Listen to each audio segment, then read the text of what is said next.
మనుషుల్ని చంపాలంటే ఏం చేయాలి? న్యూక్లియర్ బాంబులు వేయాలి, ఆంథ్రాక్స్ లాంటి పౌడర్లను స్ప్రెడ్ చేయాలి. అది కాదంటే వైరస్ సృష్టించి కొత్త రోగాలను ప్రపంచానికి అంటించాలి. ప్రపంచంలోని చాలా దేశాల వార్ స్ట్రాటజీ ఇదే. ఇప్పుడు అవసరం లేదేమో, ఎందుకంటే ఒకే ఒక దోమ చాలు మనుషుల్ని గుంపులు గుంపులుగా చంపేయడానికి. అది మలేరియా దోమ. ఇది చిన్నప్పుడు మనం విన్న మలేరియా దోమ కాదు, మందుల్ని తట్టుకొని పెరుగుతున్న టర్మినేటర్ దోమ. దోమే కదా అని ఈజీగా నలిపేయచ్చనుకునే సమస్య కాదిది. ఎక్కడో ఆఫ్రికాలోనూ అమెరికాలో పెరుగుతున్న డేంజర్ కాదిది. మన రాజధానిలోనే స్లో పాయిజన్లా డేంజర్ బెల్స్ మోగిస్తున్న వార్నింగ్ ఇది. దీనిపైనే వి6 స్పాట్లైట్. మలేరియా కొన్నాళ్ల క్రితం వరకు మెడిసిన్స్తో తగ్గుతుందనుకున్న జబ్బు, కానీ ఇప్పుడు అదో మొండి రోగం, ప్రాణాలు తీసే యమపాసం. నమ్మి తీరాల్సిందే. 4 ఏళ్లుగా మలేరియా దోమలపై చేసిన పరిశోధనలు బయటపెట్టిన షాకింగ్ న్యూస్ ఇది.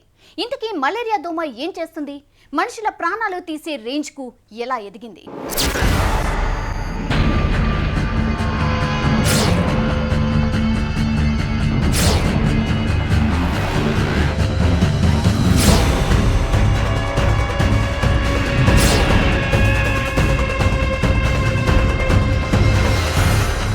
ఇది నిజం.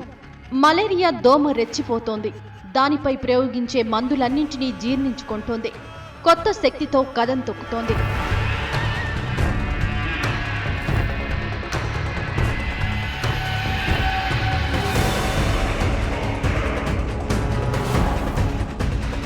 జ్వరం వస్తే ఓ టాబ్లెటో లేక ఓ ఇంజెక్షనో తీసుకొని బతికిపోవచ్చని అనుకుంటున్నారేమో. అదంతా ఈజీ కాదంటున్నారు సైంటిస్టులు. చికిత్స కన్నా నివారణ బెటర్ అన్నట్టు malaria దోమను కుట్టించుకోకపోవడమే మంచిదంటున్నారు.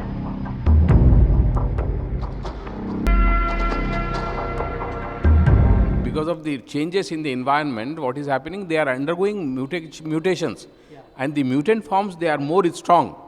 They are able to resist medication. They are able to resist many of the pesticides, conventional pesticides, and thereby they are breeding. They are finding the breeding sites more and more, and that's how they are increasing in number. So the best way is we should keep our surroundings clean. We should not allow the water to accumulate in different places. ఒక్కసారి కుట్టిందో direct కోమాలోకే. ట్రీట్మెంట్కు కూడా chance లేకుండా liver function ఆగిపోయేలా, kidney fail అయ్యేలా, ఏకంగా బ్రెయినే damage అయ్యేలా చేస్తుందట malaria దోమ.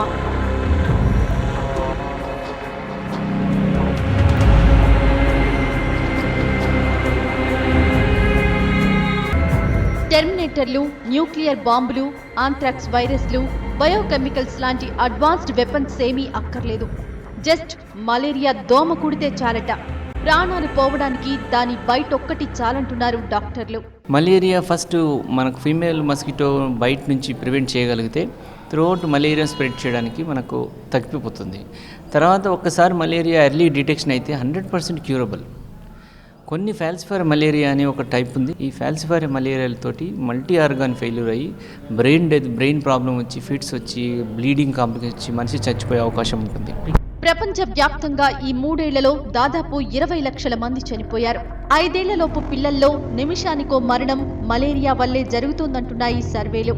ఈ examples చాలవు malaria దోమ ఎంత ప్రమాదకరంగా మారిందో చెప్పడానికి.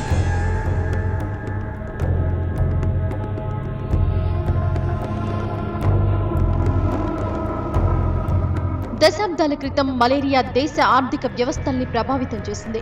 యుద్ధాల టైంలో సైనికులకు సోకి దేశాల తలరాతను మార్చింది.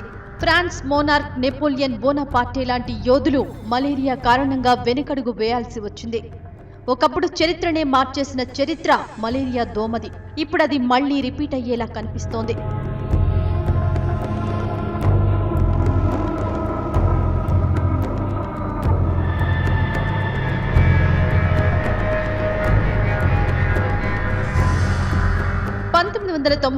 లో మలేరియాకు మందు కనుగొన్నామని లిన్ మాన్యం అనే సంస్థ సగర్వంగా ప్రకటించింది.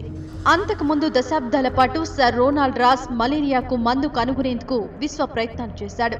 ఏదైతేనేం ప్రయత్నం ఫలించి మలేరియాకు మందు దొరికింది. కానీ ఆ ముచ్చట ఈ 13 ఏళ్లలో తీరిపోయింది. మెడిసిన్స్ ప్రభావం చాలా వరకు తగ్గిపోయింది. మలేరియా మస్కిటో మరింత రాటుదేలింది. అదే ఇప్పుడు ప్రపంచానికి కొత్త సవాల్ విసురుతోంది.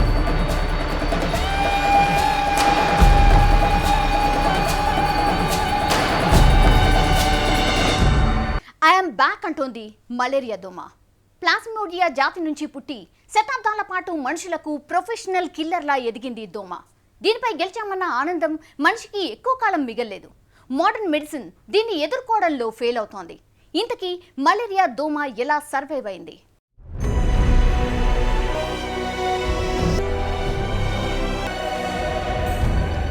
మలేరియా ఇన్నాళ్లు నివారించగల రోగం ఇప్పుడు అదో మొండిఘటం. విచ్చలవిడిగా వ్యాపిస్తోంది.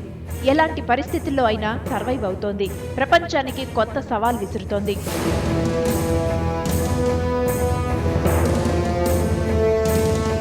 శక్తి గురించి వినే ఉంటారు. మనుషుల్లో, జంతువుల్లో, క్రిమికీటకాల్లో అన్నింటిలోనూ ఉంటుంది. కానీ బ్యాక్టీరియాల్లో ఉండదు. అయితే దాన్ని కూడా మలేరియా దోమ సొంతం చేసుకుందని రీసెర్చ్లు చెబుతున్నాయి.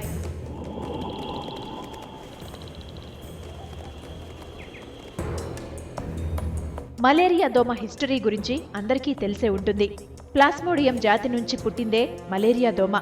అది వదిలే పారాసైట్తో మనిషి రోగాల బారిన పడతాడు. ఇప్పటిదాకా ప్లాస్మోడియంకు 4 జనరేషన్స్ను గుర్తించారు సైంటిస్టులు. అవి వైవాక్స్, పాల్సిఫారం, ఓవేల్, మలేరియా. ఇందులో 4th జనరేషన్ మనిషితో ఆడుతుంది. కొన్నాళ్ల పాటు దాన్ని కంట్రోల్ చేయడంలో సైంటిస్టులు సక్సెస్ అయ్యారు.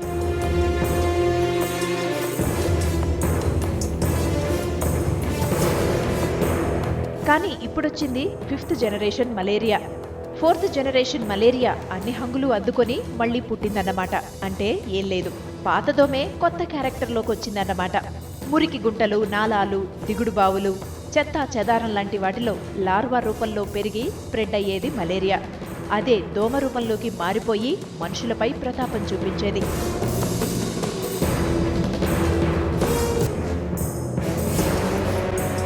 బ్లీచింగ్ పౌడర్ లాంటి రసాయనాలతో లార్వాను కంట్రోల్ చేయడం మొదలైంది. దోమ ద్వారా సోకిన రోగాన్ని కంట్రోల్ చేసేందుకు మందులొచ్చాయి. దాంతో మలేరియా కంట్రోల్లోకి వచ్చింది. అంతా బాగానే ఉంది. కానీ అసలు సమస్య దానికి మందు కనిపెట్టినప్పటి నుంచే మొదలైంది.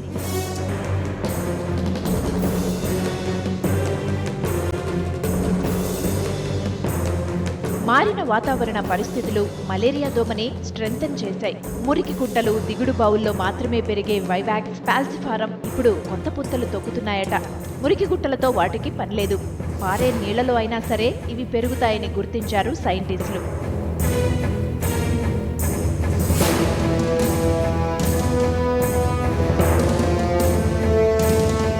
అంతేనా?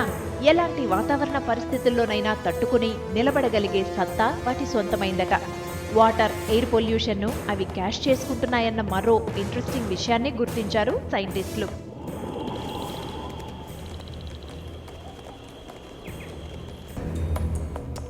మలేరియా దోమలు కుడితే ఇక కోమాలోకి అన్నది సైంటిస్టుల వెర్షన్. దానికి కారణాలు చాలానే ఉన్నాయంటున్నారు. మనుషుల్లో ఇమ్యునైజేషన్ తగ్గిపోయింది. దానికి కారణం విచ్చలవిడిగా పెరిగిన యాంటీబయాటిక్స్ వినియోగం. పైగా యాంటీబయాటిక్స్ కు ఈ బ్యాక్టీరియాలు అలవాటు పడ్డాయని సైంటిస్టులు చెప్తున్నారు. Changes in the environment, what is happening? They are undergoing mutations, and the mutant forms, they are more strong. They are able to resist medication. They are able to resist many of the pesticides, conventional pesticides, and thereby they are breeding. They are finding the breeding sites more and more, and that's how they are increasing in number. So the best way is we should keep our surroundings clean. We should not allow the water to accumulate in different places. We should minimize the waterlogged area. We should clean our utensils in the house. We should not allow any breeding site to develop. World malaria day సందర్భంగా malaria మస్కిటోపై చేసిన పరిశోధనల్లో మరికొన్ని ఆసక్తికరమైన నిజాలు వెలుగు చూశాయి. Vivax, పాల్సిఫారం బ్యాక్టీరియాలు మనం వేసుకునే మెడిసిన్స్ ను డామినేట్ చేస్తున్నాయట. ఫీవరిష్ ఫీలింగ్ వస్తే చాలు ప్రిస్క్రిప్షన్ లేకుండా మందులేసుకోవడం వాటికి ప్లస్ అయిందన్నది పరిశోధకుల ఒపీనియన్. అసలే యాంటీబయాటిక్స్ వినియోగంతో రోగ నిరోధక శక్తి తగ్గిపోయింది. రెగ్యులర్ గా వేసుకునే మందులు వాటికి అలవాటు పడిపోయాయి. అందుకే మలేరియా విజృంభిస్తోందంటున్నారు. రాబోయేది వానాకాలం. మలేరియాకు ఇష్టమైన కాలం. జనాన్ని పట్టి పీడించే కాలం.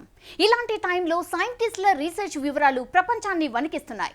మన దేశాన్నే కాదు, గ్లోబ్ మొత్తాన్ని ఇదే ఫీవర్ పట్టుకుంది. ఇప్పుడు అసలు కొత్త బ్యాక్టీరియా ఏం చేయబోతోంది?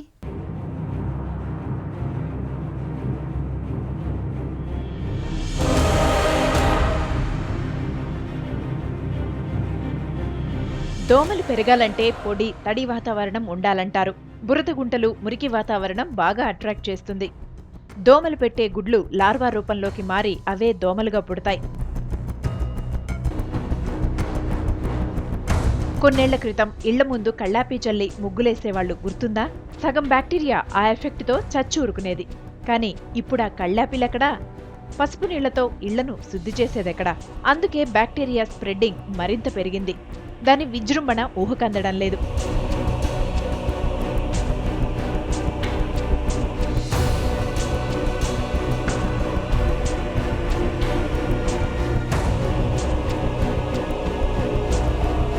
మలేరియా ఉన్న వ్యక్తిని దోమ కాటు వేసిందనుకోండి, అప్పుడు ఆ దోమ జీర్ణాశయంలోకి మలేరియా సూక్ష్మజీవి చేరుకుంటుంది. ఆ తర్వాత వారం 2 వారాల్లో వృద్ధి చెందుతాయి.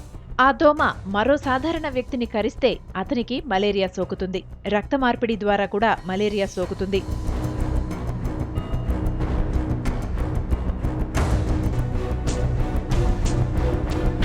మలేరియా నివారణ కోసం వ్యాక్సినేషన్ను అందుబాటులోకి తేవాలని చాలా దేశాలు భావించాయి. కానీ అది కుదరలేదు. బ్యాక్టీరియా సోకితే టెస్టులు చేయించుకొని ట్రీట్మెంట్ చేయించుకోవడం చేస్తున్నారు అందరూ. దశాబ్దాల కృషికి ఫలితం దక్కినా దాని నివారణ పద్ధతులు మాత్రం పూర్తి స్థాయిలో అందుబాటులోకి రాలేదనే చెప్పాలి. అందుకే ఈ విజృంభణ.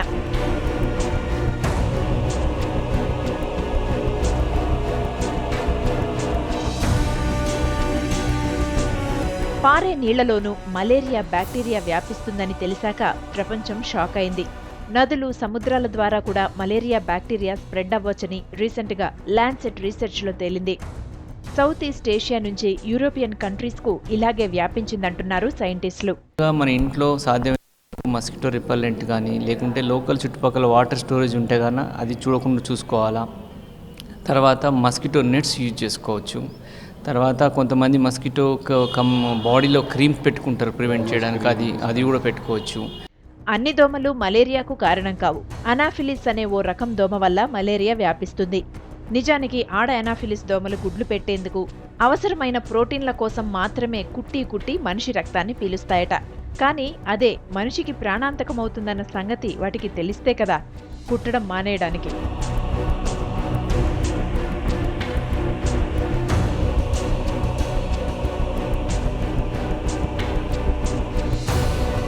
మన దేశంలో 58 రకాల అనాఫిలస్ దోమలున్నా వాటిలో 6 రకాలు మాత్రమే మలేరియాను స్ప్రెడ్ చేస్తాయని నిర్ధారించారు.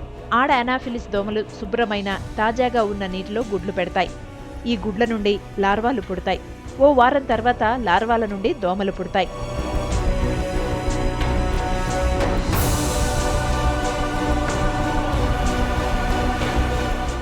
మలేరియా మళ్లీ డేంజర్ బెల్స్ మోగించబోతోందని ప్రపంచం గుర్తించింది.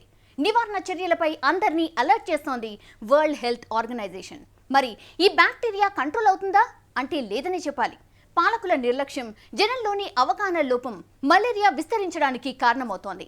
ఇంతకీ కొత్త బ్యాక్టీరియాను కంట్రోల్ చేసేదెలా? దీనికి మందులున్నాయా?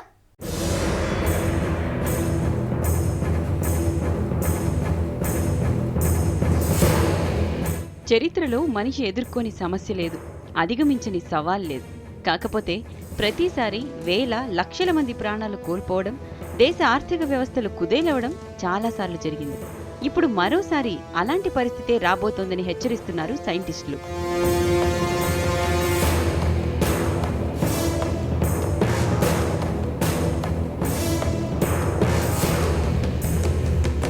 అన్ని మలేరియాలు డేంజరస్ కాదు, అలాగని అన్ని మలేరియాలు అంత ఈజీ కూడా కాదు. మలేరియాలో ప్లాస్మోడియం వైవాక్స్ అత్యంత ప్రమాదకరం. ఇదొచ్చిందంటే మనిషి టపా కట్టేసిన కేసులే ఎక్కువ. మరోటి ప్లాస్మోడియం ఫాల్సిపారం. దీన్ని నివారించడానికి చాలా మార్గాలున్నాయి.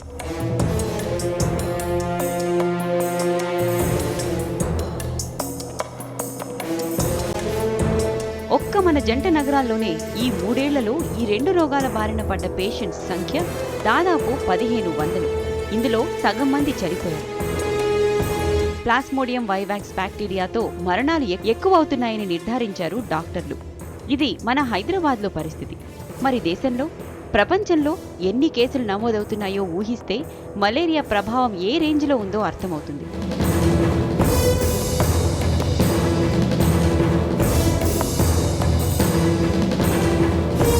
ప్రపంచంలో దాదాపు 100 దేశాలకు పైగా ఇప్పుడు ఈ మలేరియా వణికించబోతోంది.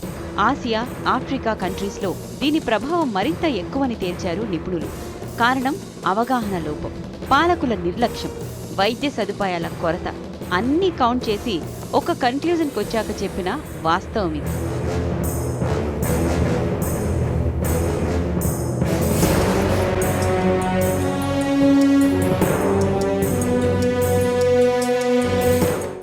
ప్రపంచం సంగతి పక్కన పెడితే మన దేశంలో మలేరియా వ్యాపిస్తే ఎదుర్కోవడం కష్టమేనన్నది వైద్య నిపుణుల అభిప్రాయం. 80% గ్రామీణ భారతమే దీనికి కారణం. దానికి తోడు మన పాలకులు బడ్జెట్లో కేటాయించినన్ని నిధుల్ని వైద్యం, ఆరోగ్యం కోసం ఖర్చు పెట్టరన్న వాస్తవం తెలిసిందేగా. ప్రైవేట్ హాస్పిటల్స్ని ప్రోత్సహించేందుకు తప్ప ప్రజారోగ్యం ఎలాగూ పట్టదు. అప్పుడప్పుడు గల్లీల్లో స్ప్రేయర్స్ని వాడటం, దోమతెరలు పంచడం, ఉచిత మందుల పేరుతో ఎక్స్పైరీ మెడిసిన్స్ పంచడం చూస్తూనే ఉంటాం. అందుకే మలేరియా స్ప్రెడ్ అయితే మళ్ళీ మొదటికొస్తుందన్నది అందరి ఆందోళన. ఎక్కువగా జ్వరం రావటం,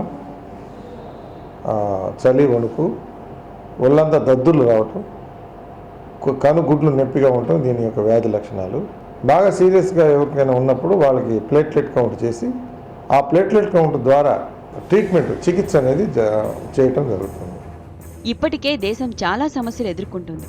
కొత్తగా మలేరియా తలనొప్పి చుట్టుకుంటే తట్టుకోవడం కష్టమే. స్వైన్ ఫ్లూ కలకలం నుంచి ఇప్పుడిప్పుడే కోలుకుంటోంది దేశం.